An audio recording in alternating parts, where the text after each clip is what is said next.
Ооба. Алардын кимиси болбосун кыздуу болгонун уккан кезде ачууга буулугуп, безгек ооруга чалдыккансып, калчылдап ордунда тура албай калчу. Жүздөрү карарып, кабактарына кар жаап, эри журтка көрүнүүдөн уялышчу. Мындай сүйүнүчтүү кабарга сүйүнмөк тургай, жада калса эл көзүнөн качып, жер жарылса керек кашчудай болушкан. Айласын таппай, катуу кыйналгандан улам санаага батат. Кайсыл жол тандаса, эмне кылат? Эл ичинде башын көтөрүп жүрө албайт. Бул кордукка чыдап, наристенин айласыз тирүү калтырабы же ар намысын сакташ үчүн наристе кызынын көзүн тазалаш керекпи? Аял заты ошол караңгы доордо ушундай кор болгон эле.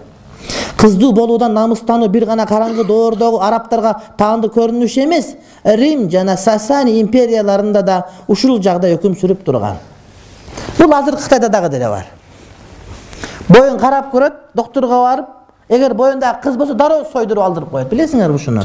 Аякта бир эле бала төрөш керек го. Эки бала төрөсө болбойт. Эме кыздуу болгусу келбейт экен, эркек балалуу болгусу келет экен да буларчы. Кыздарды бойдон алдырып, анан алып барып ашканадан жеп, аны көрөсүңөр, интернеттен көрүп атасыңар бардыгыңар. Индияда да ошондой. Индияда ушундай деп айтат, мынакей урматтуу бир тууган. Ошол азыр деле бар.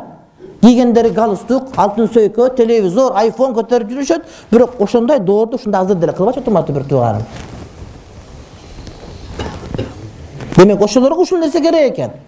Ошолорго пайгамбардын хидаяты нуру дагы деле керек экен, урматтуу бир тууганым. Биз дагы деле ошого муктаж экенбиз да. 14 кылым мурдагы окуяда 14 кылымдан кийин Индия менен Кытайда мына биздин кээ бир жерлерибизде дагы деле ушул нерсе бар экен. Эмнеге мактанабыз биз? Аял заты ушул караңгы доордо ушундай кор болгон эле.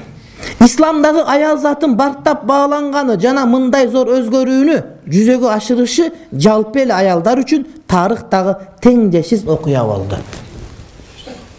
Ислам адам тарыхындагы аялдардын бары ошол жерден астыга чыкты. Болбосо исламга чейин христианчылыкта бу аял деген адам эмеспи? Мунун жаны барбы, жокпу? Деп поптор чиркөөдө маселе издешчү. Анан чечим чыгарыптыр, сулуу аялдар шайтандан жаралган, сулуу эмес аялдар тукум уласа болот деп. Ал эмес башка бир жерлеринде ошол убактагылар урматтуу бир туугандарым, адат кандай болгон буларда бир туугандарына үйлөнүп ошонун тукум улашкан. А башка бир жерде аба, суу, тамак жана аялдар жалпы орток коммунизм болгон. Кетип атып жолдон тамак жесең, ичип кете бересиң, аял көрсөң кошулуп кете бере турган болгон. Ал эң бир кызым карындашың болгон эмес, аял жалпы орток коммунизм болгон. Ушундай маданияттар болгон ошол убакта. Аял кор болуп турган убак болгон.